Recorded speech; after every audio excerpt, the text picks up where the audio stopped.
definitely leaving some good scratches. But one thing about composite decking that I've always wondered about is scratch resistance. And I've installed a lot of different composite decking, and I've noticed that the scratch resistance varies between decking. But there's no objective measure.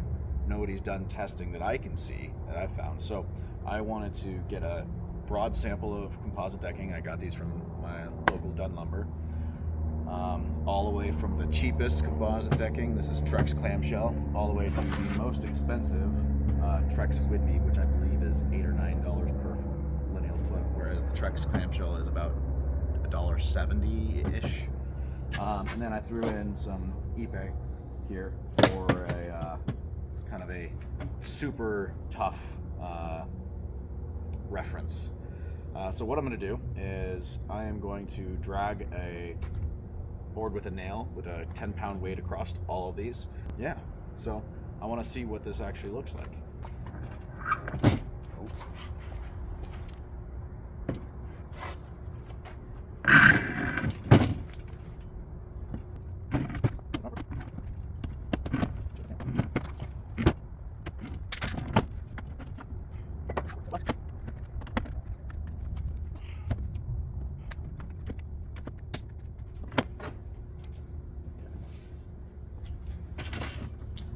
So I think for this setup, I'm actually going to use two 10-pound plates. The first pass did not scratch a lot of them, and I want to see what this does. I slightly bent the nail so that it's going to go smoother this time. We're all figuring this out. The interesting thing is that the Ipe showed the scratch more than almost anything. Foggy Wharf showed it quite a bit too, but this on the second pass. There we are. Let's try this.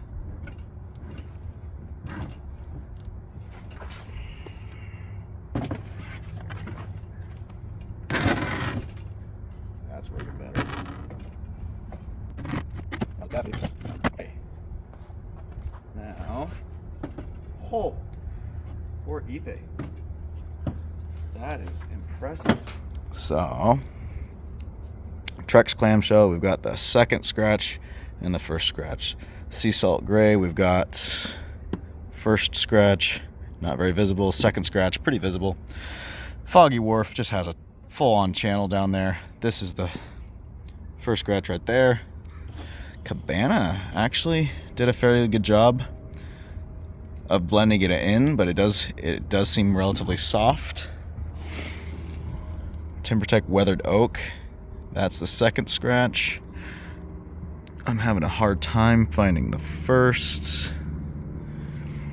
Trex Pebble Gray does not hide the scratches very well. There's the first scratch. There's the first scratch with 10 pounds. There's a second scratch with 20.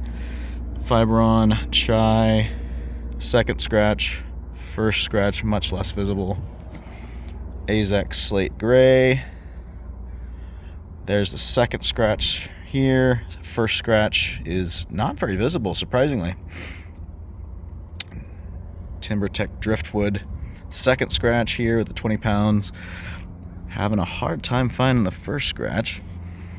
Fiberon PVC Moonlit Cove. Held up pretty well. That's the 20-pound scratch right there. And I feel like if you kind of rub that out, you might not see that. Wow. Azek Coastline, here's the 20-pound scratch, and I'm having a hard time finding the first one. Azek Coastline, that was Azek Castlegate, this is Azek Coastline. It's 20-pound scratch, pretty obvious. 10-pound scratch was right here, not a lot. TimberTech Ashwood didn't seem to scratch at all from the, barely, right there, there it is. You can barely see it. It's really hard. The 20-pound obviously left a massive groove. Same thing here. Timber with Trex Biscayne. So big gouge with the 20-pound, and can't really find. Maybe that's it from the 10-pounder, or there it is, a tiny bit, barely. Apex definitely a bit of a groove from the 20 pound. And you can kind of see the 10. It's findable, but it doesn't show a ton with how heavily the groove board is. Trex Whitby did great for the 10. You can kind of see it right there. It's just a little bit of whitening. The 20 also did pretty well. It looks like there's a clear coat on Trex Whitby that doesn't show the scratches very much. A 10 pound drag, starting with the E-Pay. Yeah, that one's always going to be a little different because the height's different.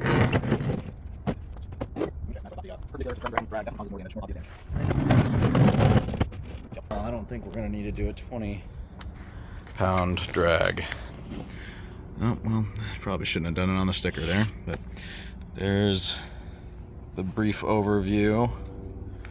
Oh, Azek's doing surprisingly well there. And then from here, the low-level Trex, low-level TimberTech, some Fiberon, TimberTech, Trex, Azek's Slate turned out pretty good. I am surprised at this. I have been thinking that the PVC was softer, but these are some interesting results. So we're gonna go cross-grain real quick with the Deckorators.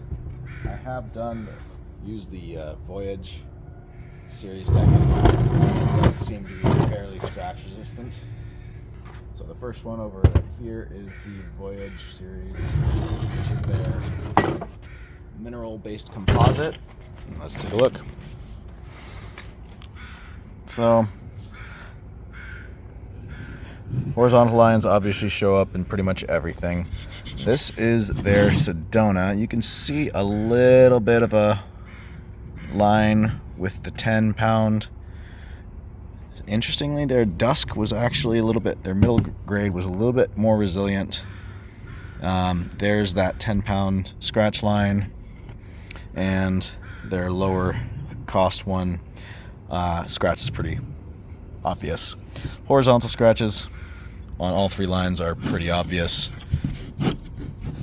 You know, if you scratch your desk with a weighted board with a nail on it, it's gonna scratch.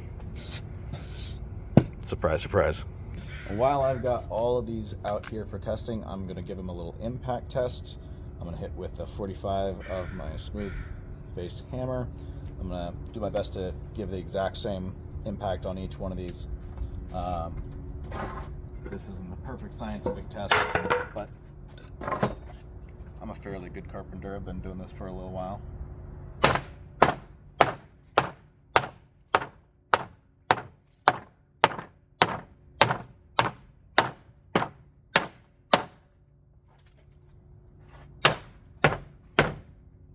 All right, let's take a look. And so the clamshell, Trex clamshell, that's where I hit. Fairly little impact. There's the Trex Foggy Wharf. You can see it a bit. TimberTech Slate Gray. You can definitely see it. Fiberon Cabana. TimberTech Weathered Oak. A little bit. Pretty resilient. Trex Pebble Gray. Decent size hit there. Fiberon Chai. Pretty small. Azek Slate Gray. Yeah, pretty good size hit there. TimberTech Driftwood. Yeah, there's the Fiberon PVC there, Moonlit Cove. Yeah, so it seems like the PVCs may be a little bit more scratch resistant, but just a hair more susceptible to denting, perhaps. Although Apex did pretty well there too. And then again, here's the E-Pay. So hardwoods don't necessarily guarantee you prevention of scratches. Again, this is the Deckorators lower end composite here, mid end composite there, and then their high end mineral based. And interestingly enough, that one actually shows the dent more. Their mid range seems to be fairly scratch resistant and impact resistant. So All right, guys. Well, thank you for joining me for this little experiment. There's some interesting insights I learned from this. Composites can scratch just like anything else. So can hardwoods. The only difference is that hardwoods hardwoods are more expensive to initially purchase. They do require more upkeep.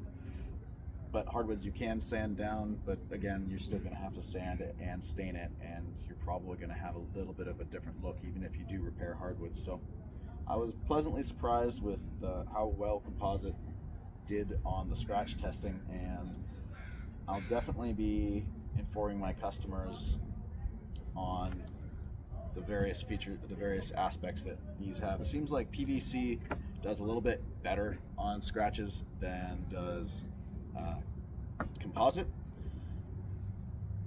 but it doesn't seem to do quite as well with the dents. So if you have dogs, maybe lean towards the PVC.